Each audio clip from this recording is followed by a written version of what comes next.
सल्लल्लाहु अलैहि वसल्लम पढ़ते हैं सल्लल्लाहु अलैहि वसल्लम आज दरवार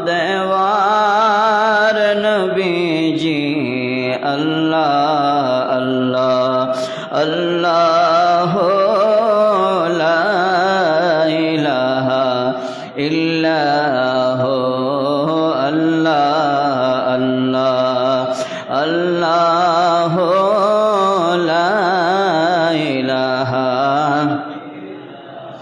ला इलाहा इल्लल्लाह मुहम्मदुर रसूलुल्लाह सल्लल्लाहु तआला अलैहि वसल्लम।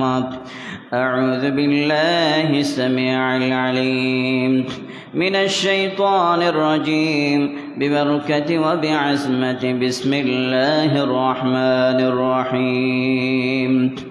वलिल्लाहि अलन नासि हज्जुल बैति मन इस्तताअ इलैहि सबीला वमन कफर फइन्नल्लाह गनिय्युन अनिल आलमीन।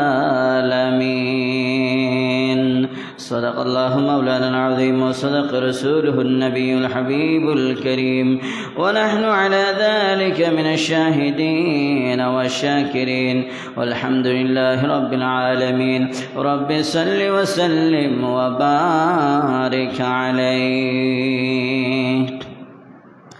नहायत काबिल एहतराम उपस्थित मोहम्मदिया शाह जामा मस्जिदेर सम्मानित मस्जिद परिचालना कमिटी व अराकिने गौसे कमिटी बांग्लादेश तथा दूर दूरान्त থেকে আগত पवित्र जुलकादा शरीफेर चतुर्थ जुमार नामाज आदाय करार मानुषे এই बुजुर्ग मस्जिदे আল্লাহ সুবহানাহু ওয়া তাআলা আপনাদেরকে এবং আমাকে আশার বসার আল্লাহ সুবহানাহু ওয়া তাআলা সামান্যটুকু ইবাদত বন্দি করার আল্লাহ তৌফিক দান করেছেন। সে রব্বুল আযিজের দরবারে সকলে শুকরিয়া আদায় করি, একবার বলি আলহামদুলিল্লাহ। সাথে সাথে রাসূল পাক সাল্লাল্লাহু আলাইহি ওয়াসাল্লামের কদম মুবারকে লাখ কোটি দরুদ সালাম হাদিয়া নজরানা পেশ করার পর আপনাদের শুকরিয়া আদায় করছি। ভক্তি শ্রদ্ধা মুহাব্বত নিয়ে আন্তরিকতার সহিত ইখলাস নিয়ে বুজুর্গ মসজিদে পবিত্র জুমার নামাজ আদায় করার মানুষের জমায়েত হয়েছেন কিংবা হতে চলেছেন।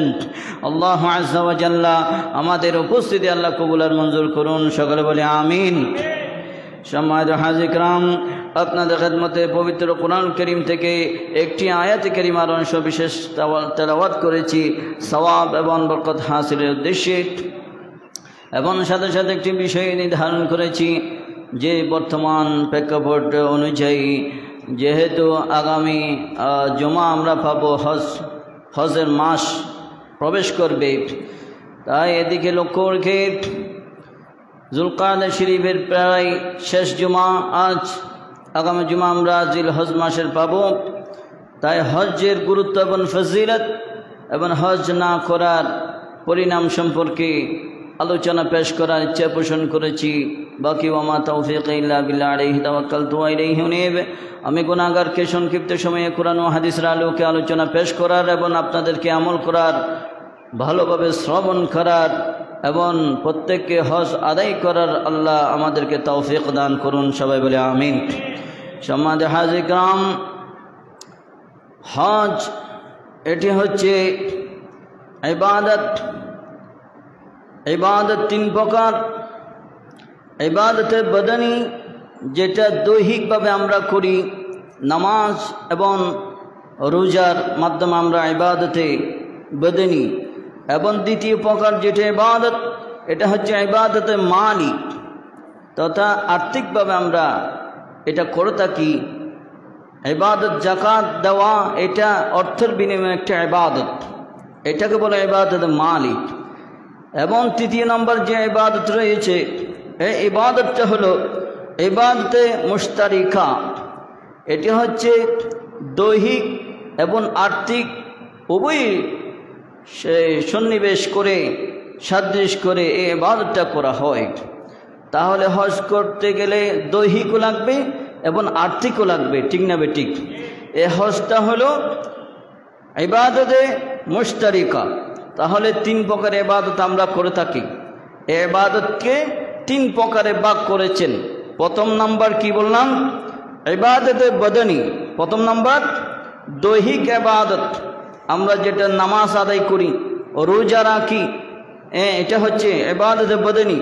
দ্বিতীয় নম্বর ইবাদত হচ্ছে ইবাদতে মালি। আমরা ইবাদতে মালির মাধ্যমে আমরা দান সদকা করি, যাকাত আদায় করি, গরিব মিসকিনদেরকে আমরা সাহায্য সহযোগিতা করি, এটা হচ্ছে ইবাদতে মালি। তৃতীয় প্রকারটা হলো ইবাদতে মুশতারিকাত। আমি আজ আপনাদের খেদমতে এই তৃতীয় প্রকার নিয়ে আলোচনা পেশ করব।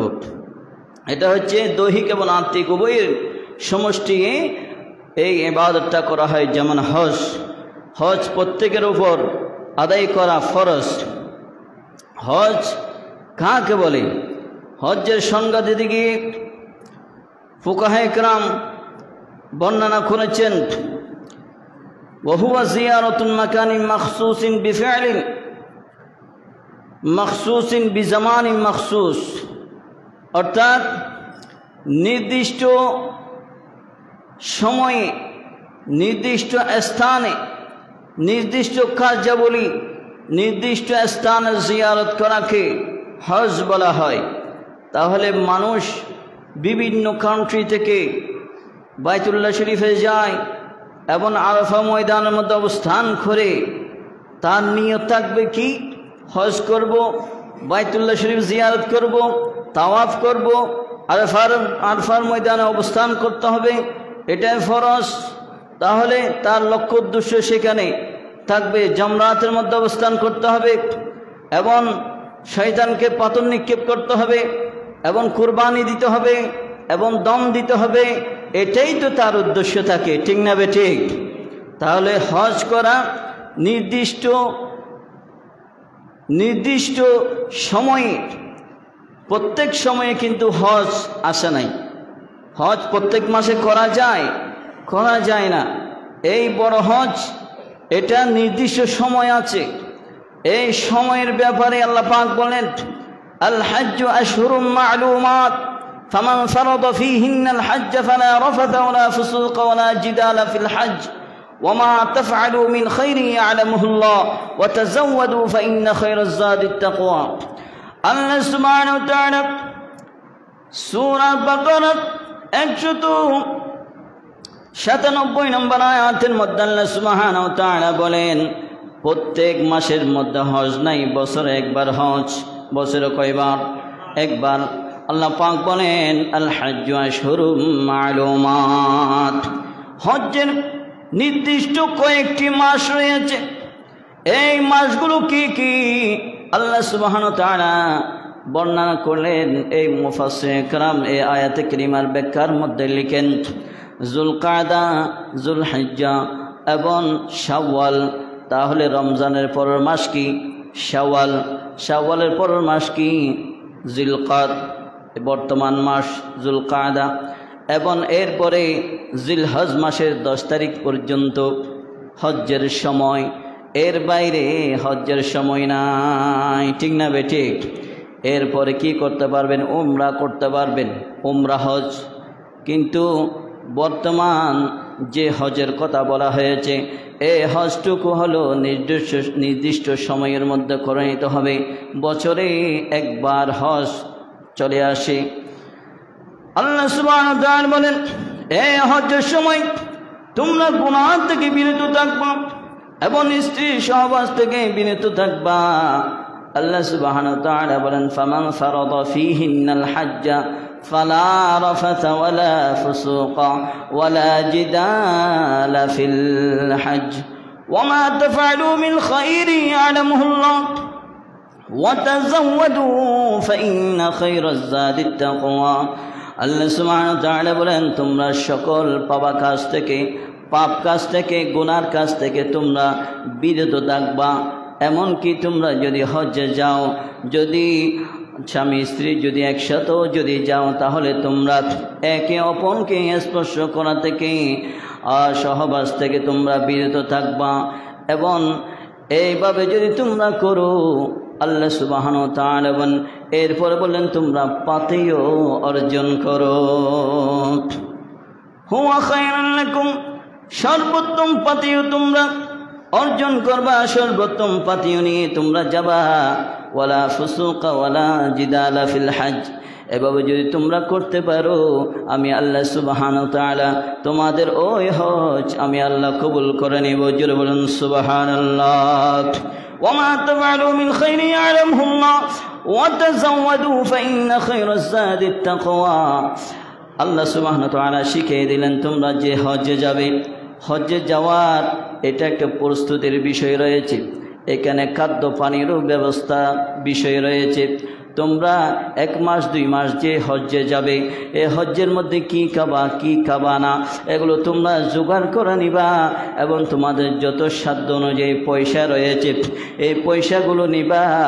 এবং হজ কার জন্য ফরজ? আল্লাহ সুবহানাহু ওয়া তাআলা বললেন পরিবার পরিজনের ভরণ পোষণ দিয়ে যদি অতিরিক্ত পয়সা থাকে, হজ্জে যাওয়ার মতো যদি সামর্থ্য থাকে, আল্লাহ সুবহানাহু ওয়া তাআলা বলেন ওই ব্যক্তির জন্য হজ করা ফরজ। এবং তোমরা আরেকটি ইম্পর্টেন্ট কথা বললেন এখানে, ওয়াতাযাওয়াদু ফাইন্না খায়রাজ যাদিত তাকওয়া, পাতি অর্জন করো, সামান জোগাড় করো। কি সামান আমরা জোগাড় করব? আল্লাহ পাক বলেন ইত্তাকওয়া ওয়াত্তাকুনি ইয়া উলিল আলবাব, সর্বোত্তম পাতি হলো তাকওয়া অর্জন করো। আমি আল্লাহর খৌফ ভয় ভীতি অন্তর রেখে আমি আল্লাহকে সন্তুষ্টি করার লক্ষ্যে তোমরা হজ আদায় করার জন্য বের হয়ে যাও, এটাই হলো সর্বোত্তম পাতিও। কি বলেন? আল্লাহু আকবার। আর আল্লাহ সুবহানাহু ওয়া তাআলা এই আয়াতে কারিমার মধ্যে 2 নম্বর পারা 9 নম্বর পৃষ্ঠার মধ্যে স্পষ্টভাবে জানিয়ে দিলেন হজ্জের মধ্যে আমরা কি করব, এবং হজ কিভাবে কবুল হবে, এবং কি সামান আমরা জোগাড় করে নিয়ে যাব, এই সম্পর্কে এই আয়াতে কারিমার মধ্যে বলেছেন। এবং আরেক আয়াতে কারিমার মধ্যে বলেছেন সূরা আলে ইমরান, আমি যেটি আয়াতে কারিমা তেলাওয়াত করেছি সূরা আলে ইমরানের 97 নম্বর আয়াতের মধ্যে আল্লাহ সুবহানাহু ওয়া তাআলা বলেন ইন্না আউওয়ালা বাইতিন উদিআ লিন-নাস লাল্লাযী বিবাক্কাতা মুবারাকান ওয়া হুদাল লিল আলামিন। ইন্না আউওয়ালা বাইত, নিশ্চয় সর্বপ্রথম ঘর নির্মাণ করেছেন এটা হচ্ছে বাইতুল্লাহ শরীফ, ঠিক না বেঠিক? সর্বপ্রথম মুসলমানদের জন্য, মুসলমানদের হেদায়েতের জন্য, মুসলমানদের ইবাদতের জন্য এই বাইতুল্লাহ শরীফ আল্লাহ সুবহানাহু ওয়া তাআলার ওয়ার্ডারে প্রথমেই ফেরেশতারা নির্মাণ করেছিলেন। এরপরে হযরত আদম আলাইহিস সালাম নির্মাণ করেছিলেন। এরপরে যখন নূহ আলাইহিস সালামের প্লাবনের মধ্যে যখন এই ভূমিকম্প হলে এই বাইতুল্লাহ শরীফ 7ম আসমানের মধ্যে বাইতুল মামুরের মধ্যে উঠে গিয়েছিল। এবং নূহ আলাইহিস সালাম প্লাবনের পরে আল্লাহ সুবহানাহু ওয়া তাআলা হযরত ইব্রাহিম আলাইহিস সালামকে অর্ডার দিলেন, হে আমার প্রিয় নবী হযরত ইব্রাহিম খলিলুল্লাহ, তুমি যাও ওই মক্কা শরীফের মধ্যে গিয়ে তুমি আমার এই বাইতুল্লাহ শরীফ আবার পুনরায় নির্মাণ করো।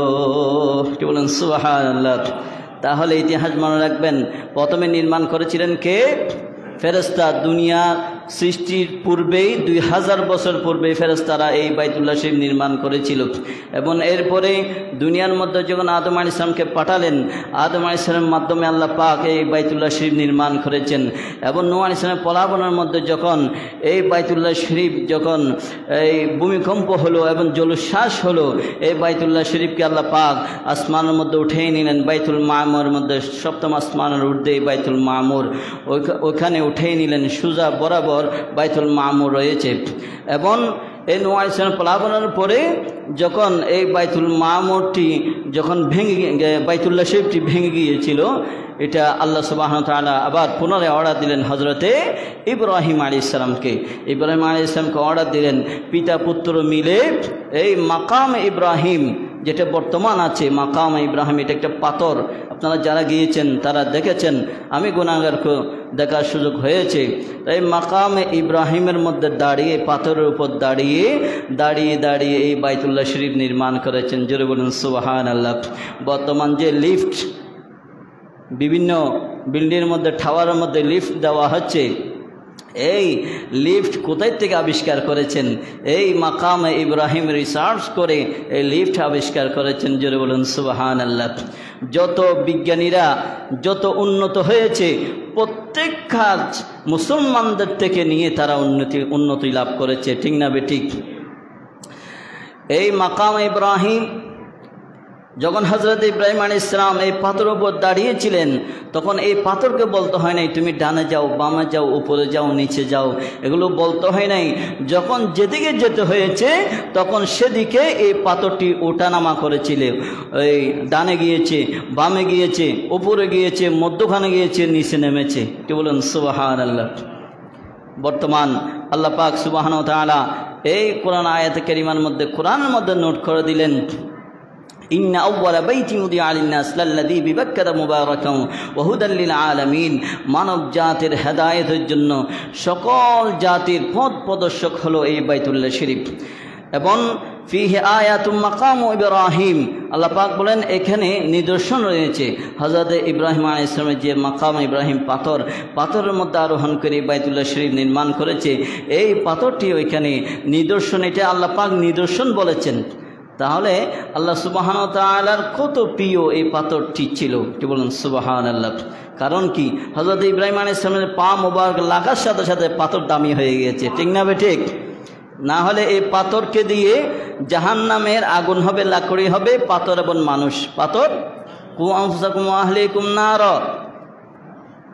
পাথর এবং মানুষ এই জাহান্নামের লাকড়ি হবে। এই আয়াতের মধ্যে আছে পাথর এবং মানুষ জাহান্নামের লাকড়ি। তাহলে কোন মানুষ এবং কোন পাথর, কেন পার্থক্য আছে না নাই? আছে। তাহলে এই পাথর, একটা পাথরের উপর নবীজির পা মোবারক লাগার সাথে সাথে সে পাথরটি দামি হয়ে যায়। সে পাথরের কথা কোরআনে আসে, সে পাথরটি জান্নাতি পাথর। জোরে সুবহানাল্লাহ। এরপর আল্লাহ সুবহানাহু ওয়া তাআলা বলেন, ওয়ালিল্লাহি আলান নাসি হজ্জুল বাইতি মান ইসতাতা ইলাইহি সাবিলা। ও আমার বান্দা শোনো, তোমাদের কাছে যাদের সামর্থ্য রয়েছে বাইতুল্লাহ শরীফ পর্যন্ত পৌঁছার, প্রত্যেকের উপর যে ব্যক্তির উপার্জন রয়েছে বাইতুল্লাহ শরীফ পর্যন্ত পৌঁছার অর্থ রয়েছে, অর্থ যখনই রয়েছে তখনই তার উপর হজ করা ফরজ। বলুন আলহামদুলিল্লাহ। তাহলে সাহাবায়ে কেরাম, এক সাহাবায়ে কেরাম নবীজির কাছে জিজ্ঞাসা করলেন, এই যে বুখারী শরীফের মধ্যে এসেছে হাদিসে পাক, নবীজির কাছে যখন জিজ্ঞাসা করলেন, ইয়া রাসূলুল্লাহ, ইয়া হাবিবাল্লাহ, হজ কি প্রত্যেক বছর করতে হবে? নবীজি চুপ থাকলেন। আবারও প্রশ্ন করলেন, নবীজি চুপ থাকলেন। আবারও প্রশ্ন করলেন, তৃতীয়বার প্রশ্ন করলেন, নবীজি কিছু বলেন নাই। তৃতীয়বার পরে বলেন, তোমরা আমি যেটা বলি এটার অগ্রগামী হইও না, পাল্টা তোমরা জিজ্ঞাসা করিও না। কারণ আমি যদি বলতাম হ্যাঁ হ্যাঁ যদি বলতাম, তাহলে তোমাদের উপর প্রত্যেক বছর হজ করা ফরজ হয়ে যেত। পূর্বকার নবী রসুলগণের উম্মতরা বেশি বেশি প্রশ্ন করেছিলেন তাদের নবীদেরকে, ঠিক না বেঠিক? বেশি প্রশ্ন করে তারা গুমরাহের মধ্যে লিপ্ত হয়েছে, তারা জাহান্নামী হয়েছে, অনেকেই জাহান্নামী হয়েছে, ঠিক না বেঠিক? আপনারা নবী রসুলগণের জীবনী পড়লে বুঝতে পারবেন। তাহলে আমার নবীজি নিষেধ করলেন, আমাকে অবকাশ দাও, আমি যেটা বলি এটা তোমরা মান্য করো। মা আতাকুম রাসূলু ফাখুযুহু ওয়া মা নাহাকুম আনহু ফান্তাহু। আমি যা বলি এটা তোমরা পালন করো, যা আদেশ এসেছে তোমরা পালন করো, যা হালাল করেছি, যা আদেশ করেছি এটা পালন করো, যা নিষেধ করেছি এগুলো থেকে বিরত থাকো, বেশি প্রশ্ন করিও না।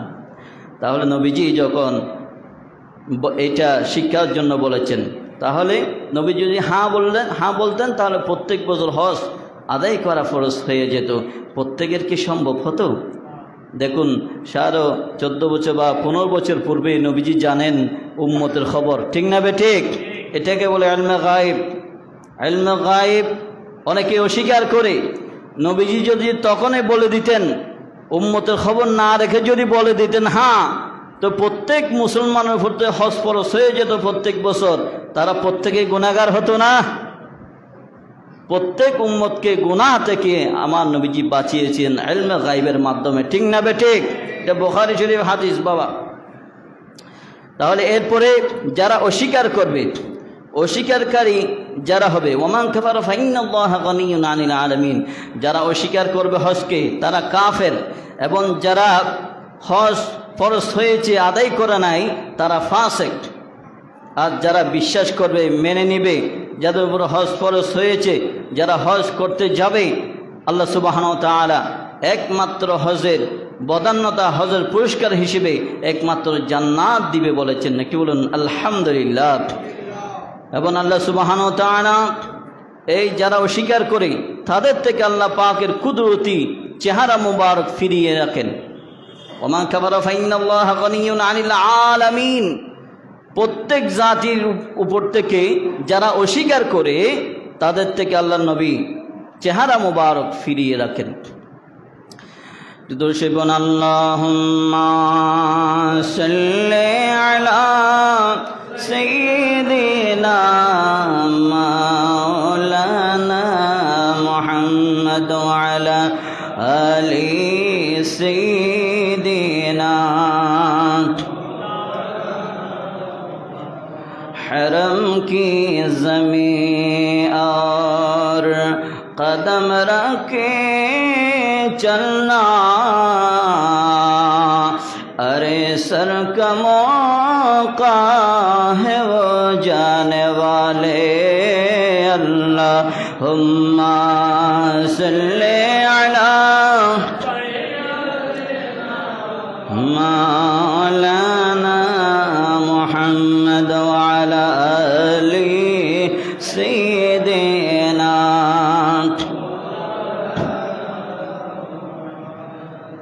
বাবারা আমার, যারা হজ ফরজ হয়ে যাওয়ার পরে যারা হজ আদায় করে না, বাইহাকি শরীফের মধ্যে এসেছে আন আবি উমামা আনিন নবী, সবাই পড়ুন সাল্লাল্লাহু আলাইহি ওয়াসাল্লাম قال من لم تحبسه حاجة ظاهرة أو مرض حابس أو سلطان جائر ولم يحج فليمت إن شاء يهوديا وإن شاء نصرانيا। হযরত আবু উমামা রাদিয়াল্লাহু তাআলা আনহু থেকে বর্ণিত, নবীজি সাল্লাল্লাহু আলাইহি ওয়াসাল্লাম ইরশাদ করেন, যে ব্যক্তিকে তার কোনো দোষ ত্রুটি তাকে বাধা না দেয়, এবং যে কোনো রোগ তাকে বাধা না দেয়, কোনো রোগ বিমার না হয়, এবং কোনো জালেম বাদশাহ তাকে বাধা না দেয়, নিষেধ না করে, এরপরও যদি হজ না করে, আমার নবীজি বলেন ফালিয়ামুত ইনশাআ ইয়াহুদিয়া ওয়া ইনশাআ নাসরানিয়া, সে ইহুদি হয়ে মৃত্যুবরণ করুক, সে নাসারা হয়ে মৃত্যুবরণ করুক। জোরে বলুন নাউজুবিল্লাহ। আল্লাহ নবী এই হাদিস পাকের মধ্যে বলেছেন, যার কোনো রোগ হয়নি, যার কোনো রাজা বাদশাহ অত্যাচারী জুলুমকারী কোনো বাধা না দেয়, এবং তার থেকে সামর্থ্য আছে, সামর্থ্য থাকা সত্ত্বেও যে ব্যক্তি হজ করলো না, সে ইহুদি হয়ে মারা যাক, সে নাসারা হয়ে মারা যাক, তাহলে সে ইহুদি হয়ে মারা যাবে, সে নাসারা হয়ে মৃত্যুবরণ করবে। এরপরও হাদিস, যাদের হজ ফরজ হয়েছে হজ আদায় করবে না, আল্লাহ নবী বলেন وعن سعيد بن أن رسول الله সবাই পড়ুন সাল্লাল্লাহু আলাইহি ওয়াসাল্লাম قال يقول الله عز وجل إن عبدا صحت له جسمه وسعت عليه في المعيشة تمضي عليه 5 أعوام لا يفيد إلي لمحروم رواه البيهقي। এটাও বাইহাকি শরীফের হাদিস। এখানে এসেছে যে ব্যক্তি সুস্থ সবল, সুস্থতাও আছে, সুস্থ আছে এবং সবলও, এরপরে সে পরপর 5 বছর সে সুযোগ পেয়েছে হজ করার, 5 বছর পর্যন্ত তার থেকে অর্থ ছিল, সামর্থ্য ছিল, বাইতুল্লাহ শরীফ পর্যন্ত পৌঁছতে তার আর্থিক সচ্ছলতা ছিল, এবং সে শারীরিকভাবেও সুস্থ ছিল। এরপরও 5 বছর অতিবাহিত হয়ে গিয়েছে। 5 বছর যদি অতিবাহিত হয়ে যায়, এরপরে ওই ব্যক্তি যদি হজ না করে, তাহলে আল্লাহর নবী বলেন তার মতো হতভাগা, তার মতো দুর্ভাগা ব্যক্তি আর একজনও নেই। হতভাগা বলছেন বঞ্চিত বলেছেন, তাহলে কিসে থেকে বঞ্চিত? সুযোগ পেয়েও আর্থিকভাবে সচ্ছল থাকার পরেও যে ব্যক্তি 5 বছর পর্যন্ত হজ করবে না, তাহলে সে বঞ্চিত হয়ে যাবে। কিসে থেকে বঞ্চিত হয়ে যাবে? নবীজি ইরশাদ করেছেন, ওয়াকাল রাসূলুল্লাহ সাল্লাল্লাহু আলাইহি ওয়াসাল্লাম, তাবিউ বাইনাল হজ্জ ওয়াল উমরা ফাইন্নাহুমা ইয়ানফিয়ানিল ফাকর ওয়ায-যুনুব কামা ইয়ানফিল কিবরু খাবাথাল হাদিদ ওয়ায-যাহাবি ওয়াল ফিদ্দাতি ওয়া লাইসা লিল হজ্জাতিল মাবরুর সাওয়াবুন ইল্লাল জান্নাহ। সে ব্যক্তি জান্নাত থেকে মাহরুম হয়ে যাবে, বঞ্চিত হয়ে যাবে। জোরে বলুন আল্লাহু আকবার। এবং এই হাদিসে পাকের মধ্যে বলা হচ্ছে, তিরমিজি শরীফ হাদিস, এই হাদিসের পাকের মধ্যে বলা হচ্ছে, তোমরা যে হজ করতে যাবা, হজ করার সাথে সাথে তোমরা উমরাও আদায় করবা। কি করবা? উমরা আদায় করবা। হজ এবং উমরা এই দুইটা এমনভাবে তোমাকে উপকার করবে, যেমনভাবে হাফর, যেমন লোহার মরিচিকা এবং স্বর্ণ রৌপ্যর মরিচিকা যেভাবে পরিষ্কার করে, এর চেয়ে আরো উত্তমভাবে এই উমরা এবং হজকে তোমার গুনাহকে পরিষ্কার করে ফেলবে। কত শিক্ষা দিয়ে, উদাহরণ দিয়ে আমাদেরকে শিক্ষা দিয়েছেন নবীজি। এরপরে যারা হজ আদায় করার জন্য বের হয়ে যাবে, নিয়ত পরিষ্কার রাখে এবং যার বাহন হালাল, যার রিজিক হালাল, তাদের ব্যাপারে আল্লাহ নবী ইরশাদ করেছেন, ওয়ান আবি হুরায়রা قال قال رسول الله صلى الله عليه وسلم إذا خرج الحاج حاجة بنفقة طيبة ووضع رجله في الغرز فنادى لبيك اللهم لبيك ناداه مناد من السماء لبيك وسعديك زادك حلال وراحلتك حلال وحجتك مبرور غير مأزور। হযরতি আবু হুরায়রা রাদিয়াল্লাহু তাআলা থেকে রওয়ায়াত, নবীজি ইরশাদ করেছেন, যে ব্যক্তি হালাল উপার্জন নিয়ে হজ করার উদ্দেশ্যে ঘর থেকে বের হয়ে যাবে, বের হওয়ার সাথে সাথে যে আরোহীর পা দানিতে পা রাখবে এবং সাথে সাথে যে বলবে লাব্বাইক আল্লাহুম্মা লাব্বাইক, এই লাব্বাইক বলার সাথে সাথে আসমান থেকে একজন আহ্বানকারী আহ্বান করবে। কি আহ্বান করবে? সে বলবে, ও হাজি, লাব্বাইক ওয়া সাদাইক, তোমার এই হজ কবুলকৃত হয়েছে, তোমার হজ লাব্বাইক ওয়া সাদাইক, তোমার লাব্বাইক কবুল হয়েছে। হালালুন, কেননা তোমার রিজিক হালাল, তোমার অর্থ হালাল, তোমার বাহন হালাল, তোমার নিয়ত পরিশুদ্ধ। আল্লাহ নবী হাদিস পাকের মধ্যে বলেন, হালালুন ওয়া হাজ্জুকা মাবরুরুন গায়রু মাযুর। ও আসমান থেকে যে আহ্বান করি আহ্বান করবে, ওই আহ্বানকারী বলবে, তোমার হজ হজ্জে মাবরুর হিসেবে আল্লাহ কবুল করে নিয়েছে। এখনো বাইতুল্লাহ শরীফের মধ্যে পৌঁছে নাই, এখনো বাইতুল্লাহ শরীফের গির মধ্যে হজ করে নাই, মাত্র ঘর থেকে বের হয়েছে। মাত্র কি ঘর থেকে বের হয়েছে। বের হওয়ার পরে সে আরোহীর পা দানিতে আরোহণ করেছে, যানবাহনের মধ্যে সে পা রেখেছে। পা রাখার পরে যে লব্বাইক আল্লাহুম্মা লব্বাইক বলেছে, আহ্বানকারী তাকে সুসংবাদ শুনিয়ে দিলেন আল্লাহর হুকুমে, তোমার লব্বাইক ওয়া সাদাইক, তোমার হজ কবুল হয়েছে। এবং কেননা তোমার বাহন হালাল, তোমার নিয়ত পরিশুদ্ধ, এবং তোমার রিজিক হালাল, এবং তোমার পাতিও হালাল, তুমি যে হজ করতে যাচ্ছ এই হজ্জে মাবরুর হিসেবে আল্লাহ কবুল করে নিয়েছেন। জোরে বলুন সুবহানাল্লাহ। এরপরে যার রিজিক হারাম, যার অর্থ হারাম এবং যার নিয়ত পরিশুদ্ধ নাই, সে যখন হজ করার জন্য বের হয়ে যায়, বাড়ি থেকে বের হওয়ার পরে, এবং ওয়াইদা খারাজা বিন্নাফাকাতিল খাইবাতি ফাওয়াদা রিজলাহু ফিল গারজি ফানাদা লাব্বাইক, সে যদি বলে লাব্বাইক, নাদাহু মুনাদিমান মিনাস সামাই, আসমান থেকে একজন আহ্বানকারী আহ্বান করবে, এ হাজি, তোমার লব্বাইক ওয়া সাদাইক নহে, লা লব্বাইক ওয়ালা সাদাইক, তোমার লব্বাইক এটা লা সাদাইক ওয়ালা লব্বাইক, তোমার লব্বাইক এটা লব্বাইক হবে না। জাদুকা হারামুন ওয়া নাফাকাতুন হারামুন ওয়া হাজ্জুকা মা'যুরুন গায়রু মাবরুর। তোমার কেননা তোমার রিজিক হারাম, তোমার অর্থ উপার্জন হারাম এবং তোমার নিয়ত পরিশুদ্ধ নাই, সেজন্য আল্লাহ সুবহানাহু ওয়া তাআলা তোমার এই হজকে কবুল করবে না, হজ্জুম মাবরুর হিসেবে কবুল করে নাই, কেননা তোমার পুরা শরীরে তো হারামে ভরপুর। জোরে বলুন নাউজুবিল্লাহ। যে ব্যক্তি হারাম উপার্জন করবে, যে ব্যক্তি নিয়ত পরিশুদ্ধ থাকবে না, সে যদি হজ্জের জন্য বের হয়ে যায়, তাহলে সে যদি 100 কোটিবারও যদি হজ করে, তার হজ একবারও কবুল হবে না। তাহলে হজ্জের পূর্ব শর্ত রিজিক হালাল হতে হবে, ইনকাম হালাল হতে হবে, নিয়ত পরিশুদ্ধ থাকতে হবে। এটা হচ্ছে পূর্ব শর্ত। এবং আমরা একমাত্র হজ করব, ইবাদত করব। কুল ইন্না সলাতি ওয়া নুসুকি ওয়া মাহইয়ায়া ওয়া মামাতি লিল্লাহি রাব্বিল আলামিন, একমাত্র আল্লাহর জন্য। ঠিক না বেঠিক? আল্লাহর জন্য আমরা করব, কোনো বান্দাকে দেখানোর জন্য, আলহাজ লাগানোর জন্য।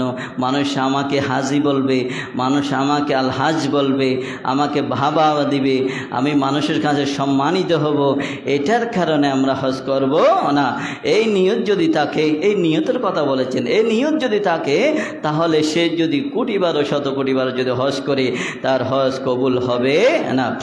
এবং হজ এক মহিলা এসেছেন নবীজির দরবারে, ইয়া রাসূলুল্লাহ, ইয়া হাবিবাল্লাহ, আমার পিতা তো বৃদ্ধ হয়ে গেল, এখন সে কিভাবে হজ করবে? তার সেই অর্থ আছে, সামর্থ্য আছে, কিন্তু যাওয়ার শক্তি সামর্থ্য নাই। তাহলে আমার নবীজি বললেন, তার পক্ষে তুমি হজ করো, হজ এটা পিতার পক্ষে আদায় হয়ে যাবে। হজ্জে বদল, যেটা হজ্জে বদল রয়েছে, বদলি হজ, বদলি হজ করার 3টা উপকারিতা। কয়টি? 3টি উপকারিতা।